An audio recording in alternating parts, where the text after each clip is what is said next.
Welcome, Pewter Report readers, viewers, and listeners to a brand new edition of the Pewter Report podcast, energized by Celsius, the official energy drink of pewterreport.com. It is a Thursday edition of the show. Want to say hello to all of the Pewter people that are filing in as this episode gets underway. We have an interesting topic. I would say fun topic. It's always fun talking about the Bucs, but this is maybe a topic that Bucs fans might get a little riled up over, and that's what's happened to Chris Godwin.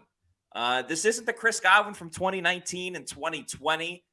Still think he's quite capable of getting back to that range, but we just haven't seen it yet this season. So we're going to dive into all of that. We're going to talk about Calijah Kancey, the injury report, and a little bit more about Bucs versus Panthers, along with various questions and comments from the Pewter people as well. I'm your host, Matt Matera. Joined with me is my main man and fellow colleague from PewterReport.com, Adam Slavon. Adam, how are we doing on this Thursday afternoon? We're doing pretty good, Matt. Always a pleasure to be on with you and to discuss the topic at hand today. Yeah, gonna be, I was gonna say dicey, but dicey is definitely not the correct phrasing for it, but gonna be a little tougher of a subject than the typical, like, oh, this is why the Bucs are great, or this is why the Bucs are terrible, because there isn't a really distinct correct answer, because I think there's certain positives that you can look at with Chris Godwin, and then there's the clear and obvious negatives to what he's been doing this season. And, a lot of times on Thursday, we kind of further the discussion of the Bucs and their opponent and things of that nature. But let's be real. It's a 1-10 Panthers team, whatever they are. They got a 1 win on the season. This isn't Eagles 49ers. This isn't a marquee matchup. The NFL would never flex this game into another. This would be the game where if it was on Thursday or Sunday night or Monday, they'd say, we're taking this game out and putting in another one. So, we're not going to fool the viewers. We're not going to, we're not going to tell you that this is the greatest game of all time. Game of the week. Yeah.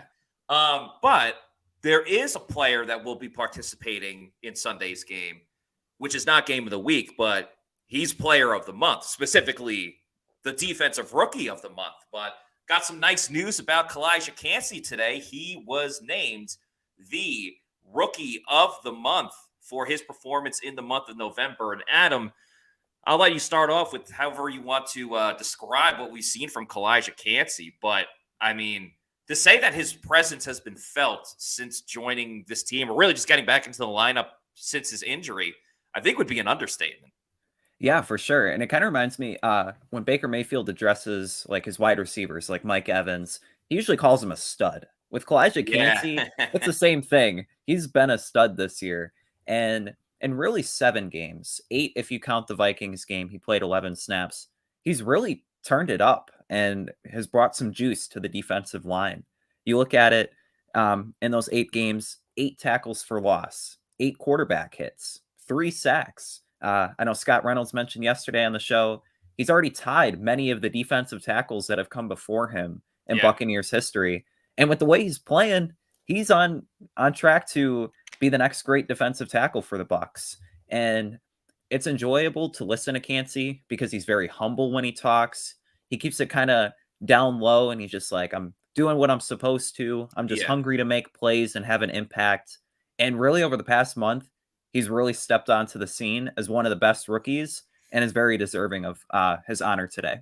I got to give a shout out to our guy, Stephen Che, who we spent a fair amount of time with during the joint training camp with the Jets and obviously with their practice against the Giants. He's a big time Bucs fan as well. And he tweeted out about, I want to say like around a month ago, maybe a month and a half ago. He was like, if you want really good odds, take Calijah Kancey to win Defensive Rookie of the Year, because at the time, not too many people had separated themselves from the pack. And Calijah Kancey, we saw it briefly, but like could really do some damage for the Bucs on the interior defensive line. Now, Witherspoon from the Seahawks, the cornerback, Devon Witherspoon, he's really been fantastic. So I think he's probably the odds-on favorite to win.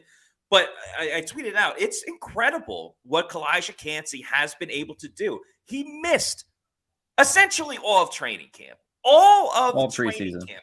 Never had a preseason game or a training camp practice where he was dressed head to toe in helmet, shoulder pads, and the pads that you wear on your thighs and your knees. That's how early he got injured in training camp. As you just said, missed all of the preseason, played 11 snaps in week 1, and then wasn't seen again until after the bye week when they went up against Detroit. So for him to have this much of an impact, to make this much of a difference on the defensive line for this defensive group, which obviously has not been perfect. It's struggled quite heavily over the last month, to be quite honest with you. But not to the fault of Kalijah Kancey, clearly. Some of the stats you brought up with the quarterback hits and all that stuff. 10 tackles over the last month. 9 of them were solo tackles. So he's getting on his own. The number of sacks that he has, had a pass deflection that game as well. So impacting the game in different ways. And another thing, Adam, he played against the 49ers, I want to say somewhere between like 56 and 67% of the defensive snaps. Did not register a stat. I know we got a Tryanchaenka's case on that a couple weeks ago, whenever it was. He did not register a stat against the 49ers. Not a combined tackle, not a quarterback hit, nothing. And he still put up this production along the defensive line. Now, some of the history with the other Bucs defensive tackles, Gerald McCoy. Well, I should start with Warren Sapp because he's the Hall of Famer and the Ring of Honor member. But Warren Sapp, Gerald McCoy, Vita Vea, all as rookies, 3 sacks. Kalijah Kancey's already at 3, and he hasn't even played a full season. So yeah, he's played half a season, less than half a season. Tip of the cap, what he's been able to do. It's kind of unseen from a rookie, a defensive tackle rookie. I know Jalen Carter's lighting it up, but again, Jalen Carter has been playing from day one. So it truly is remarkable what he's doing. Yeah, and Larry Foote, he was kind of talking about Kalijah Kancey today, and he mentioned he's a pro that loves the game of football, and you see that every Sunday. Like his maturity, like he looks like a veteran, like a 5-6 year veteran, not a rookie who's played 6 or 7 games. So for Kalijah Kancey, he's just been phenomenal. And I love the situation that the Bucs will be in because I think Kancey's only going to get better, right? Like we were talking the other day on the show, Logan Hall has not brought much to the table. But one thing that Logan Hall did do, and I'm not questioning his like work ethic or anything, but I think he wants to be a great player. It's just not working out right now. But when he was done with his rookie season, he went immediately into the weight room, and you could see the physical difference, the athleticism that he brought, at least to training camp this season. Like he was in shape. He was ready to play the part. Yeah. He had the looks for the part. He just couldn't deliver the lines, essentially. So Kalijah Kancey, next season, when he's in the Bucs workout program, the same training regiment, whatever it's called, just building out his body even more, you're going to have him hopefully fully healthy for next season, plus Vita Vea, who has shown no signs of slowing down. There's another guy. Yeah, we loved when it was Ndamukong Suh and Vita Vea in 2020 and 2021, and they're a big reason why the Bucs had the best run-stopping defense in the league. Now, Kalijah Kancey still has a long way to go with that. But I think eventually, and it's got to add up, right, where Kancey reaches his prime and Vita kind of levels out before eventually declining. I'm not saying it's going to happen yet. And it's not going to happen for a couple of seasons. But at some point, the Bucs will get to that. I think it has potential to be better than Vita and Ndamukong Suh. Yeah, and regardless of what happens this season, and if they go in the next season with a 3-4 or a 4-3 defense, having Vita Vea and Kalijah Kancey, and then also Yaya Diaby in the mix as well. You mentioned rookies progressing, building muscle. I don't know if Yaya Diaby needs any more muscle. I know. Like this guy already looks like an alien, I think was one of his posts. But just them both being able to add muscle to their frames and learn the playbook and get even more disruptive and comfortable. Like the Bucs have a good thing going up front. Absolutely. Like this comment from Bob Bubelis, who says, it's obvious that Kancey's getting Celsius at his local bodega prior to game time. As Larry Fishman says, Yaya Diaby. Larry Fishman, sorry. And Shabazz says, please bring Suh back. That's not going to happen. Ndamukong Suh, And I kind of like that he's doing this, and you saw it with JPP, but Sue did this last year where he's like, I'm just going to wait around, and then a team's going to need a defensive tackle at some point, and I'm just going to join a winning team. He did that with the Eagles, ended up going to the Super Bowl. Ultimately, they didn't win, but he was able to just join a team. He's probably going to do the same this season. Like he's a big time financial guy. Everyone knows that. He's not playing just because he needs a paycheck. He wants to win. He's not going to go to the $4 and $7 Bucs. It's just not going to happen. Unfortunately, we do have a video of Kalijah Kancey talking about winning NFC Rookie of the Month. So let's hear from him. I definitely was surprised. I kind of found out like right after practice. It's not looking forward to. I didn't like put it on my goals or anything like that. I just went out there and played football, and it came to me. As you can see, his teammates were whooping it up. Funny enough, Kalijah Kancey joins Levante David, Devin White, who did it twice, and Antoine Winfield Jr. as the only Bucs to win Defensive Rookie of the Year. Defensive Rookie of the Month. I just find it funny that they're all teammates. They all play on the same team, and were Rookie of the Months at one point or another. Of that list, I think Rick Stroud pointed it out today. Warren Sapp and Gerald McCoy didn't make Rookie of the Month as rookies, but Kalijah Kancey did. So again, that just speaks to Kalijah Kancey doing something unprecedented for a defensive tackle, even in Buccaneers history. Yeah, it's been really cool to see. I only think he's going to get better and better. And they're going to need him for the long haul if they really want to turn this around, because the Bucs don't really have no more wiggle room. They really have none. I mean, I guess technically they could lose to the Panthers, and the Falcons lose to the Jets, and the Saints lose to I believe they're playing the Lions this week. You could have that scenario where they're still in the same spot. But, I mean, you can't rock with this team if they lose 7 of 8 and to a 1-win team. This Sunday is really the last chance for the Bucs to control their own destiny. Since starting off 3-1, they had every chance to even play 500 football the rest of the year, and they're cakewalking in the division. But after losing 6 of 7, they need this Carolina win and to make it snowball going forward instead of backward. Yeah, I don't know what a reverse snowball would be. I guess they need the snowball to melt, I guess, which you're in the state of Florida, so it's a possibility. But I think that's why you saw, like, there's been a lot about Baker and his comments from after the game where he's like, guys just got to want it, that type of thing. And I think at the time, Baker said it in a moment of frustration, but he was evoking true feelings at the moment, which I think was important because, and he said on Wednesday that everyone needs to treat this like a playoff game, whether it's the Panthers, whether it's the Falcons coming up and everyone else they have to play. Each game is a playoff game for the Buccaneers, because if they don't win, there's going to be a lot of changes. And yes, like, it will probably end up with Todd Bowles. It'll end up with a lot of players on this team, but I think people forget sometimes. It's like, oh, like, whatever, I'll just go to another team.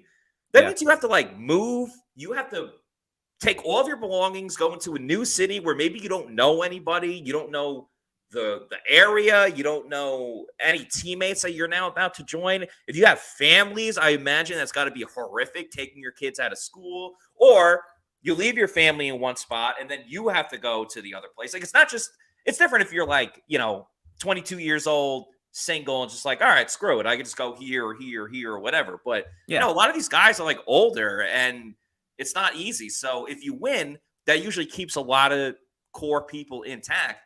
But if they don't make the playoffs, there's going to be a lot of changes. And, will Mike be back? What do they do with Chris Godwin? What do they do with Carlton Davis? So I think it's in the best interest of every Bucs player to sack up and try to make a run.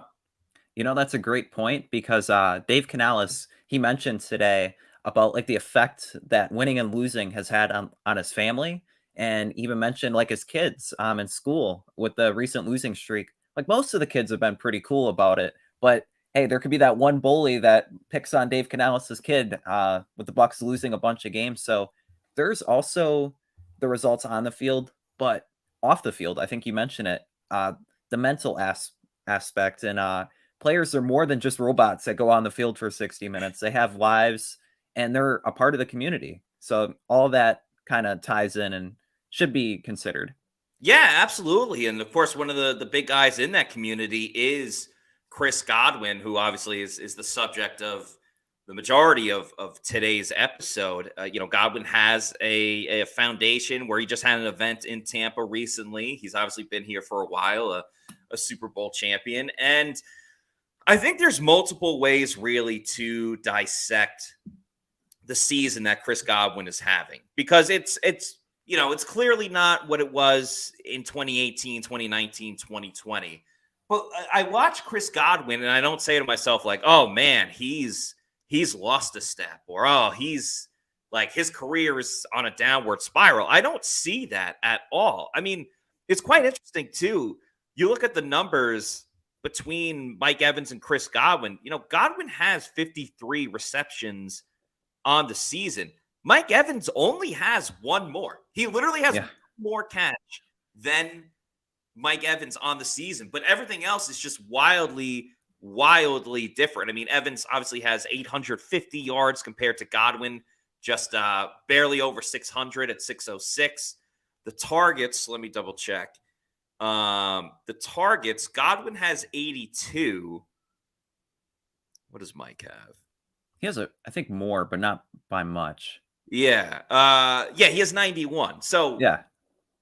And it's just interesting because, and Mike obviously has 9 touchdowns. Chris just has 1. But each week you hear Dave Canales say, oh, this offense runs through Mike and Chris. This offense runs through Mike and Chris. But then it's really just running through Mike. So how would you assess kind of what you've seen from Chris Godwin this season? What's your opinion on if it's a down season? Is it just an average season? And I think the biggest caveat in all of this, Adam, and then you can have at it. I think what's frustrating is that Chris is the highest paid wide receiver on this team, and he's not putting up the production that you would expect from your highest paid wide receiver. Yeah, I guess just kind of starting with that. So Chris Godwin's being paid $20 million this season, but he's not playing like a $20 million receiver. And with the Bucs facing the decision this offseason to re-sign Mike Evans or keep Chris Godwin, there's a future where only one of those receivers is with the Bucs. And with Mike Evans still producing at age 30, the argument's still siding with Evans. I wrote about it earlier this week. Yeah. The Bucs really can't afford to let Mike Evans leave because he's the one scoring all the touchdowns, getting downfield. He's that deep threat. Chris Godwin, he hasn't been that deep threat this season. Over the past 5 games, he's only had 208 yards and is averaging just 10.4 yards per reception. He's not getting into the end zone. He's not winning his one-on-ones deep down the field. And it really begs the question, is he being utilized properly within the offense? This season, he's only been used in the slot, 31.5% of the time. You go back last year, he was utilized 67% of the time in the slot. In 2019, when he had over 1,300 receiving yards as a product of playing with famous Jameis, he was in the slot 60% of the time. That's where he's been most successful. And the Bucs simply aren't putting him in those spots. Asked Dave Canales today about it. He still said, we're using him in the slot a lot. And again, as you mentioned, the offense runs through Mike and Chris, but it's really only run through Mike. He is a first ballot Hall of Famer that Canales alluded to. Chris Godwin, he's not playing like a Pro Bowler. But to put it all into context, his season so far, you would take it if it was Russell Gage. Yeah, but if Chris it was Godwin, Russell Gage, you'd be like, hell yeah, Russell you'd Gage, be like, he's having a great season. Way to bounce back. But with Chris Godwin just having such a strong track record of success and really emerging during the Super Bowl years, he's kind of plateaued. But I still think that same guy is in there.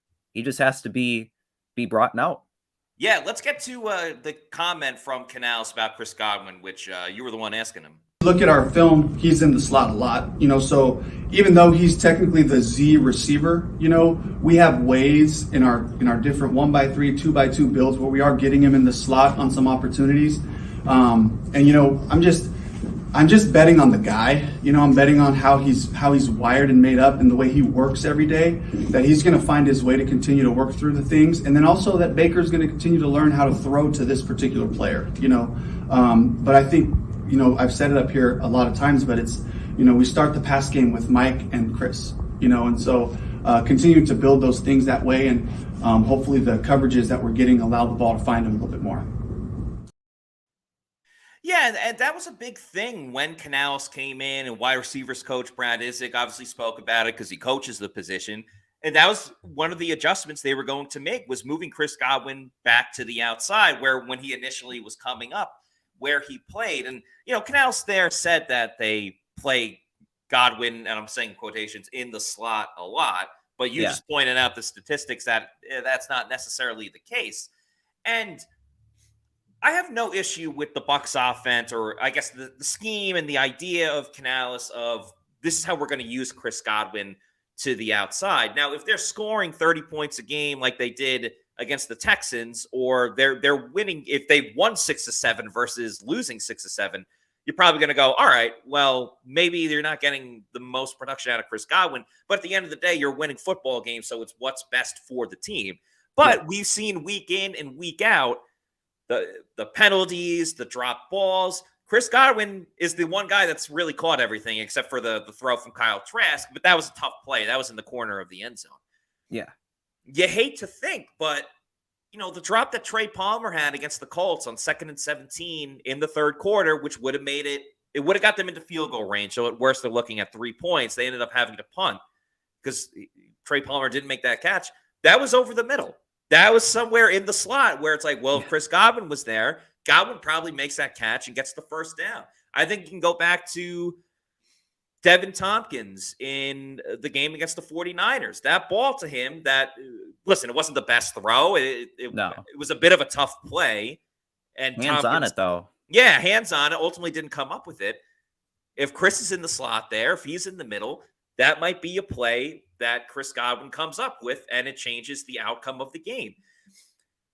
The other thing I really look at when it comes to Chris Godwin, and I try not to box score watch too much. I try to say this, but stats do tell some of the story, not all of the story, obviously. But, if I were to ask you, Adam, or Bucs fans, like, what's a game this season that sticks out to you from Chris Godwin? The only one I could think of is the Saints game when they won 26-9. And part of that was Mike Evans got injured at halftime, right before halftime. But that was his best game of the season. He had 8 catches for 114 yards and was targeted 11 times. That was the second most on the season. He was targeted 12 times in a game against Atlanta. And that stretch from Atlanta, when they played Atlanta, then the bye, Detroit, and New Orleans, that was pretty much his best run of the season. He went 6 catches for 66 yards against Atlanta on 12 targets. Then he had 6 catches for 77 yards on 7 targets against Detroit, and then the Saints game, which I just talked about.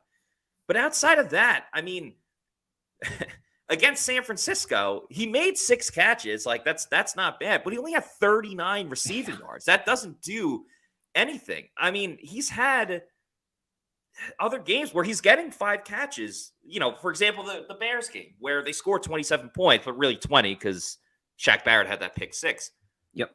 5 catches for 58 yards. Like, I don't know. I think where Chris Godwin thrives is the yards after the catch. And that's been probably where he's been suffering the most this season, which is even more surprising because the big selling point of the Dave Canales offense is that these guys are going to be great with the with the yards after the catch, which you would think would play right into Godwin's wheelhouse. Yeah, and to kind of make the point about the yards after reception, so there may be the argument that Canales isn't utilizing him in ways to get downfield, but the counterpoint would be that Godwin isn't really getting down the field quick enough to get those yards after the reception, get that average depth of target.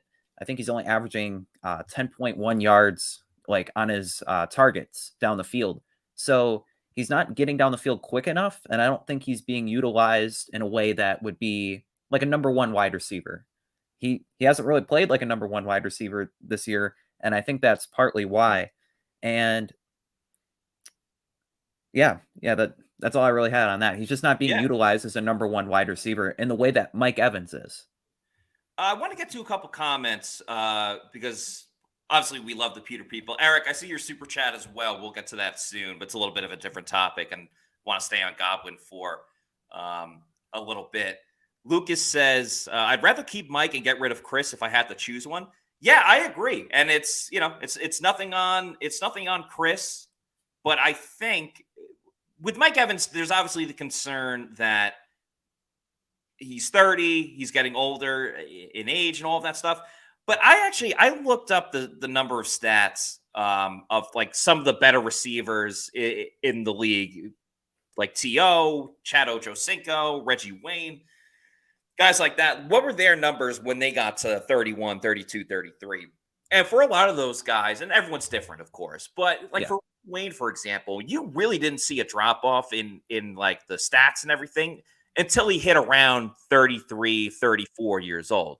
And to me, that's all right in terms of, should they re-sign Mike Evans? I don't know how many years Mike is looking for, but I think if the Bucs could come to an agreement on a 3-year deal with Mike Evans, that'd be perfect. I would sign up for that in a second. It's just whether or not Mike wants to do it. Yeah, I still think that Mike Evans probably has, not counting this year, maybe 2 or 3 more 1,000-yard seasons, and then kind of gracefully declines. With his skill set, he's not somebody like Terrell Owens or Chad Johnson where they rely on their pure speed, or Julio Jones for that matter, and their size. He just has size and savviness is how I would describe Mike Evans. His ability to get open with route running, again, that's better than Chris Godwin has been this season because he's not really exploiting the one-on-one matchups like Mike Evans. You ask Mike Evans, hey, 15 yards downfield, turn to the left, by the sideline, make the catch. He does that. Chris Godwin hasn't. Right. Good point from Sananto Gato, who says, true, but Evans has dropped more than he should have. Godwin has been clutch on third down throws. Yeah, as far as the clutch factor, I think you have to give it to Godwin because Pete, maybe it wasn't Pete. Sorry. Thomas Foolery said, Godwin has literally won us games. Did we forget Minnesota? He is clutch when the chips are down. Godwin has made plays when called upon. Yeah, that was a fantastic catch. Iced the game out against the Saints, too. Remember, there were some big-time third downs that Chris Godwin, there was one, his best catch and run of the season was third down over the middle. He caught it and then ran and got tackled at like the 2-yard line. But that was like a 45-yard play, if my memory serves me correctly. Mike had that egregious drop in the end zone for a touchdown. He's had a couple of drops this season. So for Thomas, I don't want to forget what Godwin did against Minnesota, but that was week 1. It's a little bit of the what have you done for me lately? Because for all the mistakes Mike has gotten, Adam, I think you bring on a spot-on point about Mike is winning those one-on-one battles. Mike is good for a big play each game. I mean, last game he had 2 touchdowns. Godwin, where's the big play? Where's the signature play? You've really only seen it in Minnesota and in New Orleans. And I'm not saying you have to see it every single week.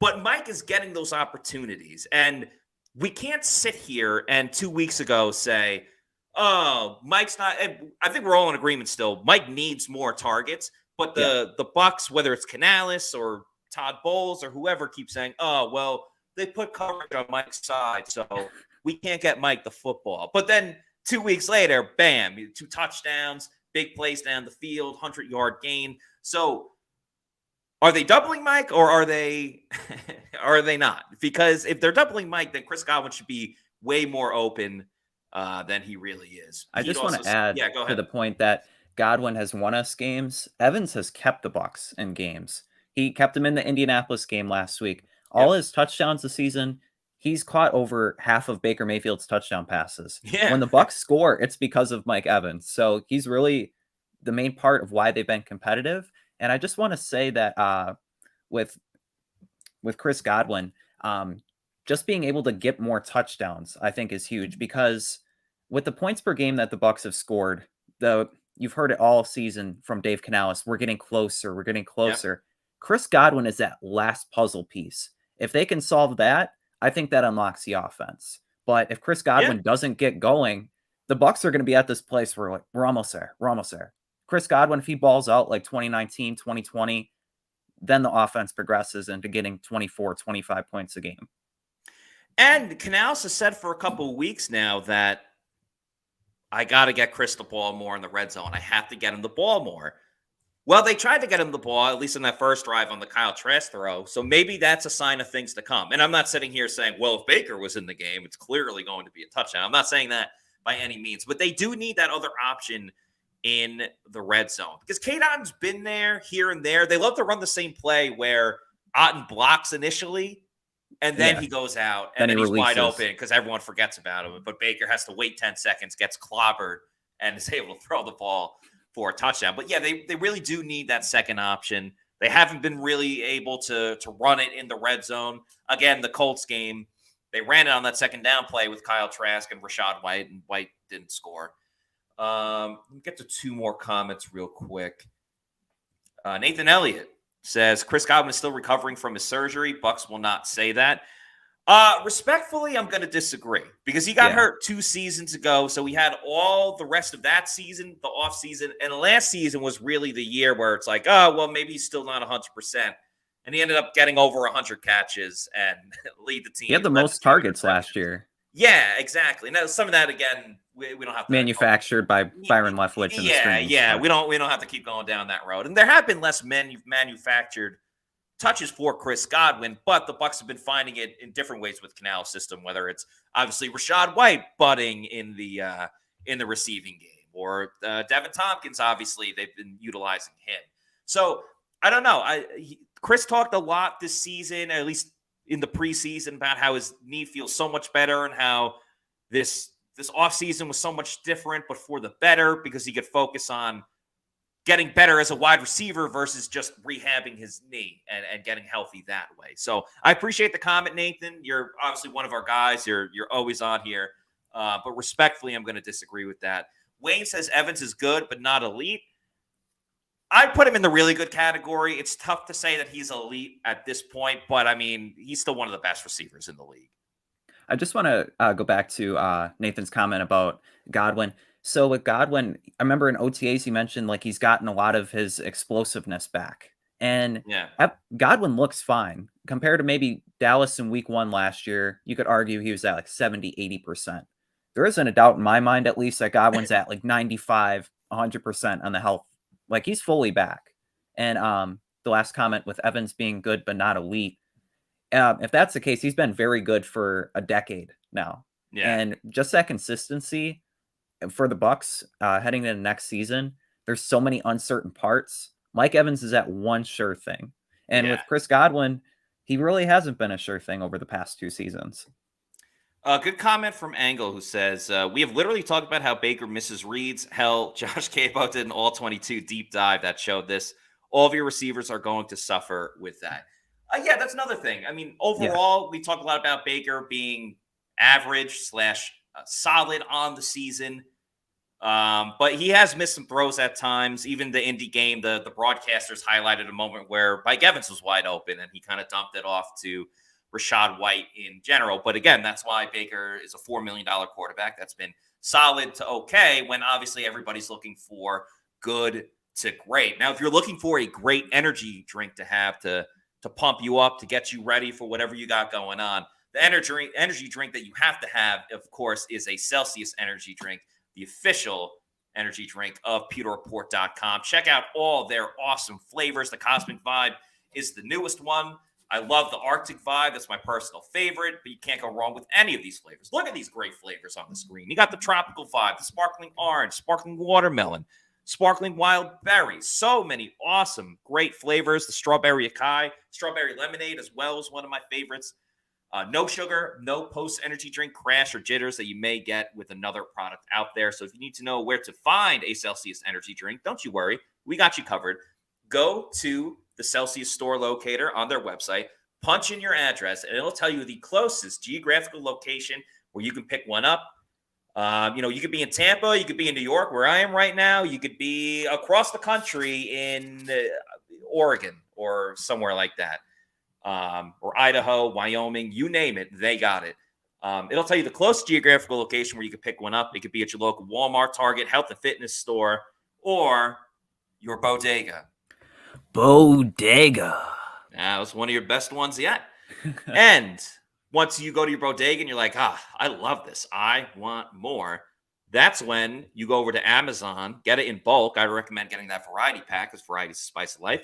You can have it sent to your place of residence every week, month, quarterly, yearly, whenever you want. Just make sure you're drinking Celsius energy drinks, the official sponsor of the Pewter Report podcast and the Pewter Game Day show, which will be back this Sunday for Bucs versus Panthers. I will be live for the pregame show along with the live in-game stream. It's a 4:00 game, so the pregame show will start at 3:05, and then the in-game opinions and everything will be at 4:05. It's a ton of fun that we have every single week, and we're still having fun, even though the Bucs have lost 6 of 7.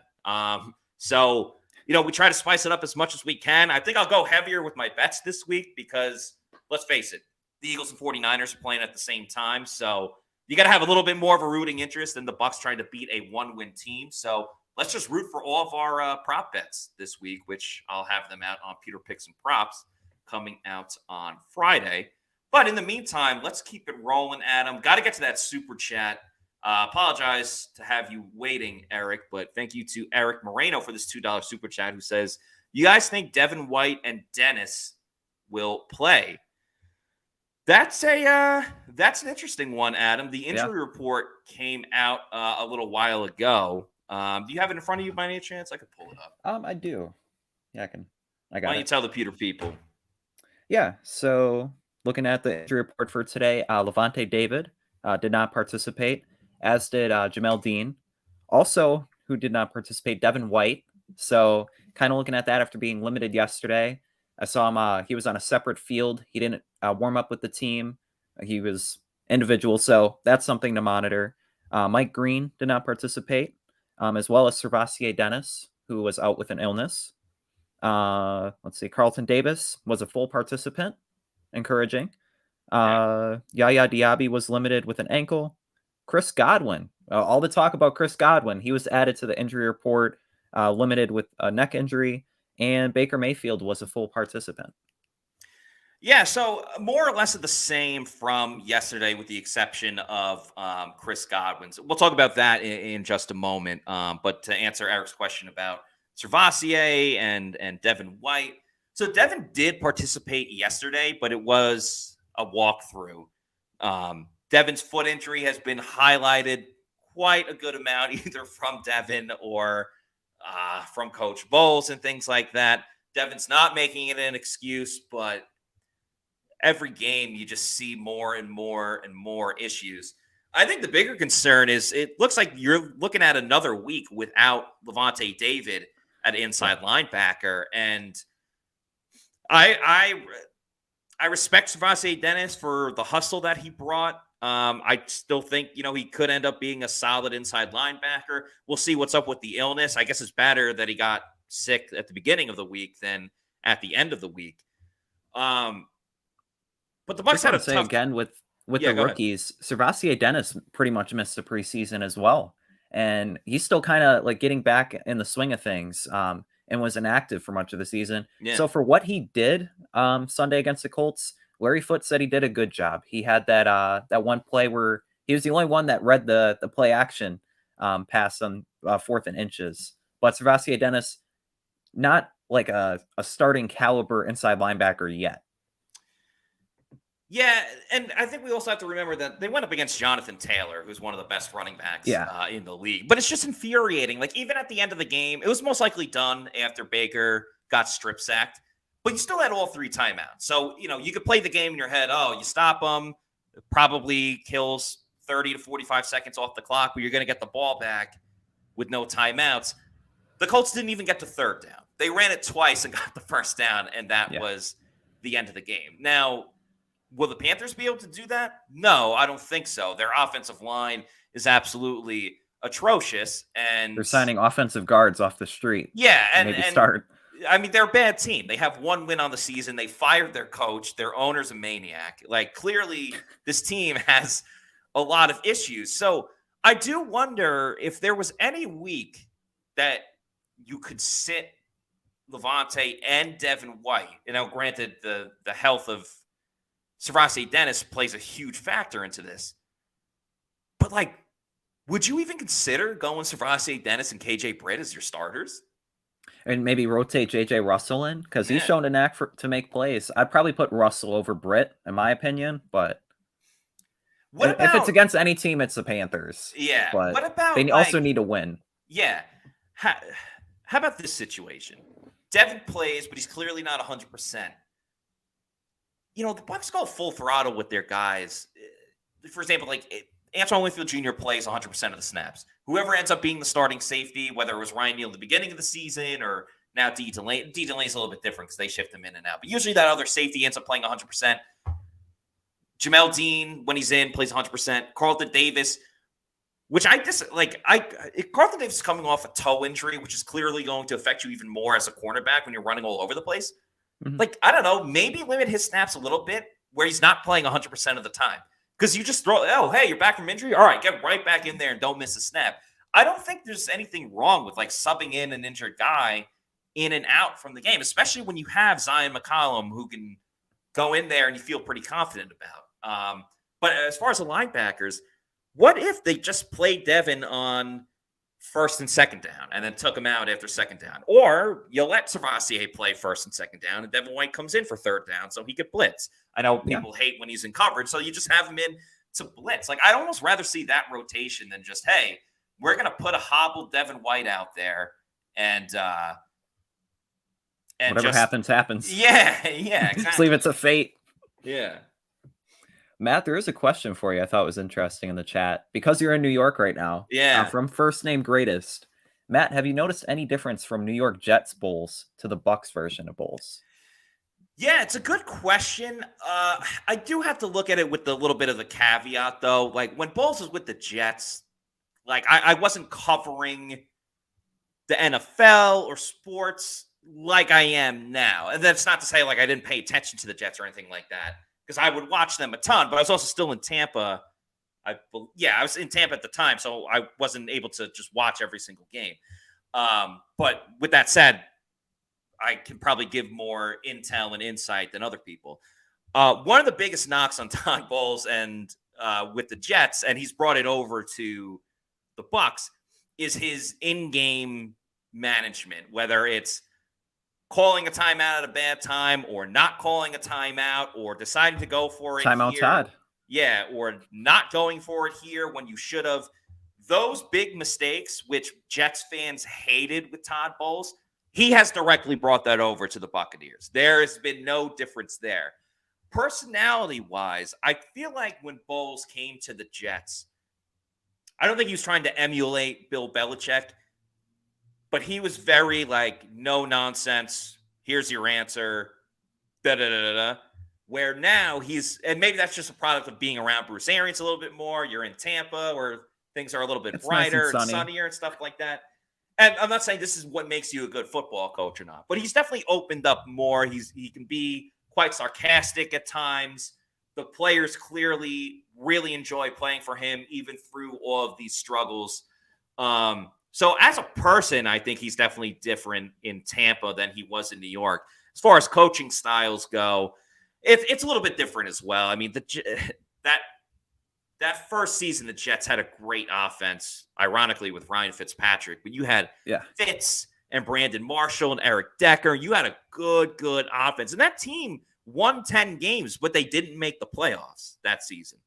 But then Bowles comes here, and you got Tom Brady, and you had even more explosive firepower and weapons with this Bucs offense than he ever did in New York, and he wasn't able to do anything with it. I know he's a defensive coach.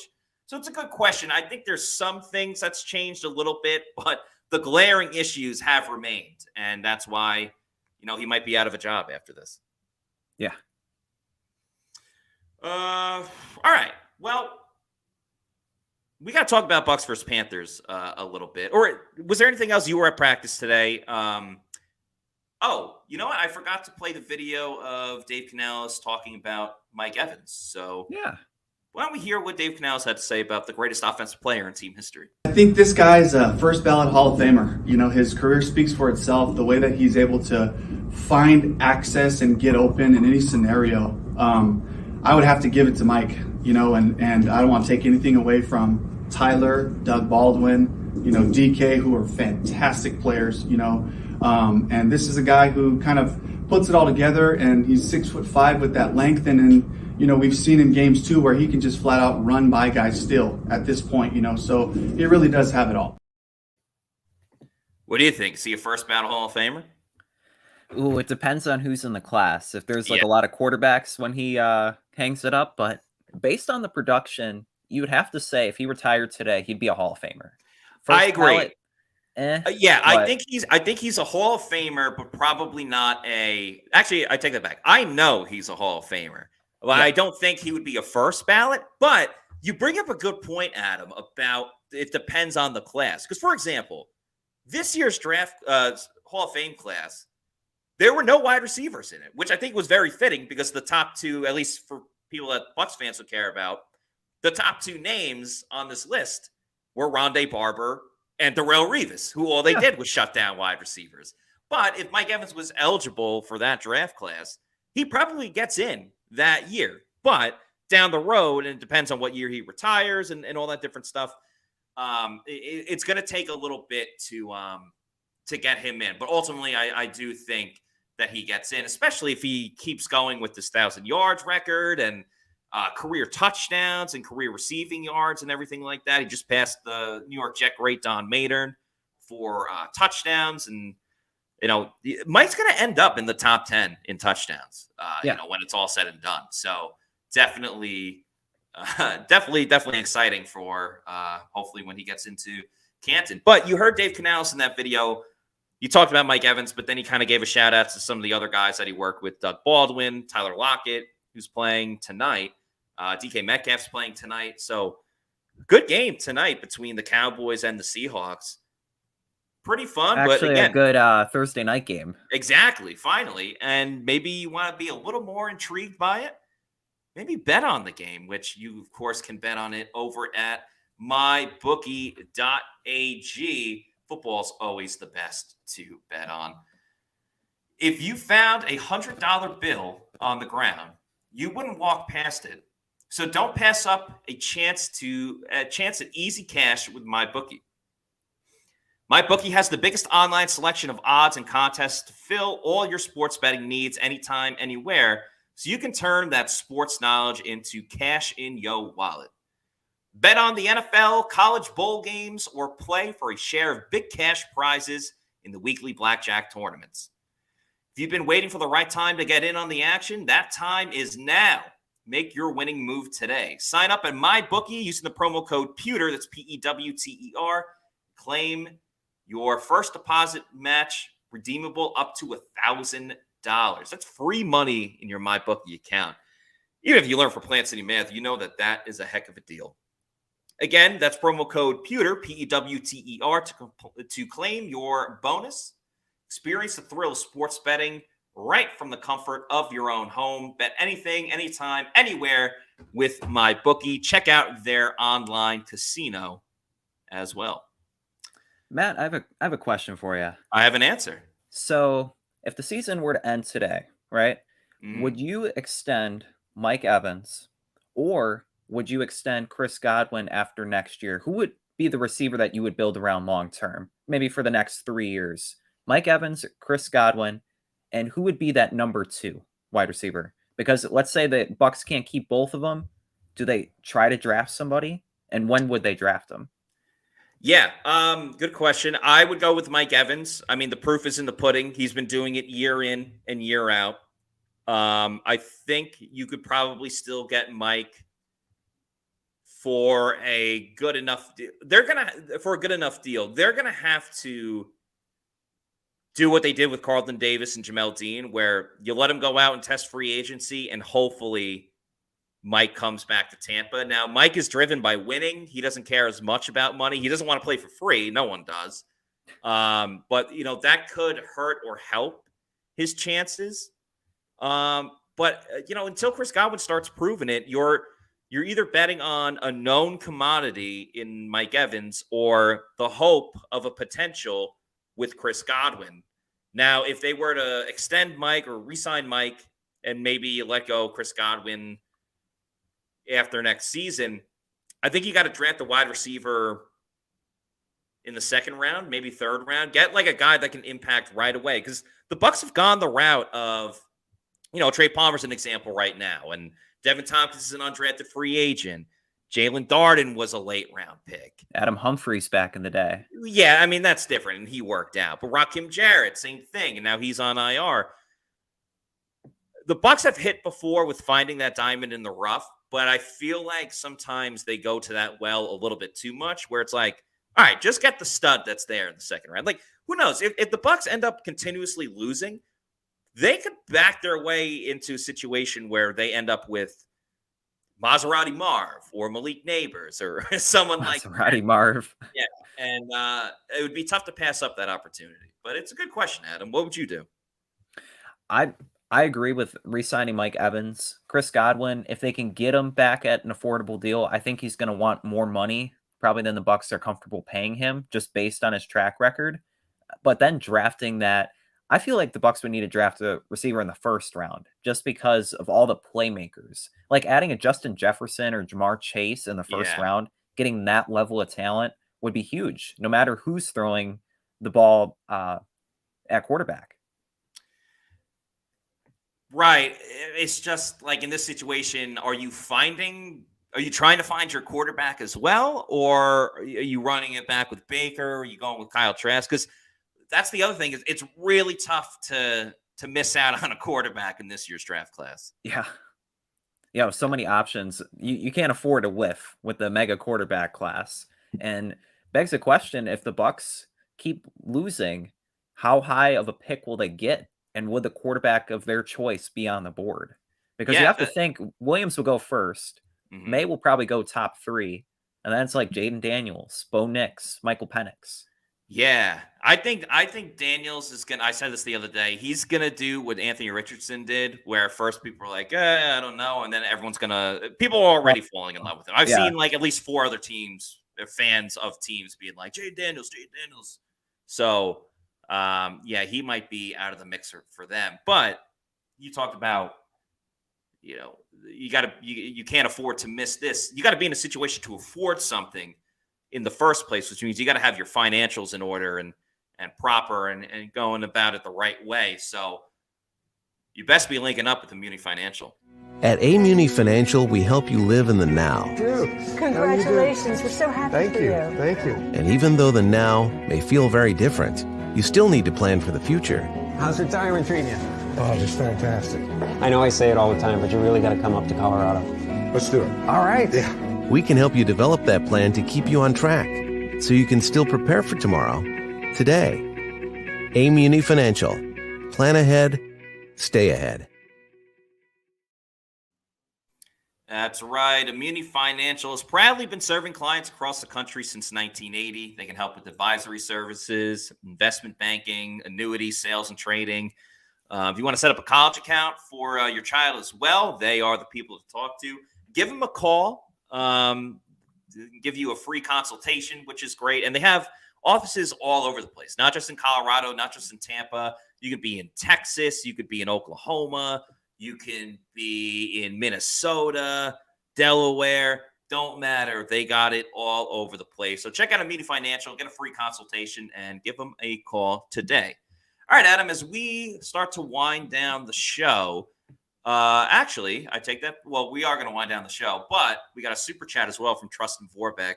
Thank you for the $4.99 super chat, Trustin, who says, what do you think of Keon Coleman? Also, quarterback, I would think, is a must. Mediocrity is not worth keeping your job, unfortunately. Great point, Trustin.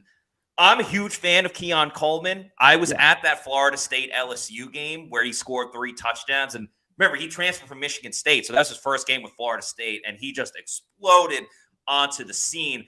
What I love about Florida State's offense, and granted, it's way different now that there's no Jordan Travis, but they had Johnny Walker. I just keep calling him Johnny Football. And you had Keon Coleman.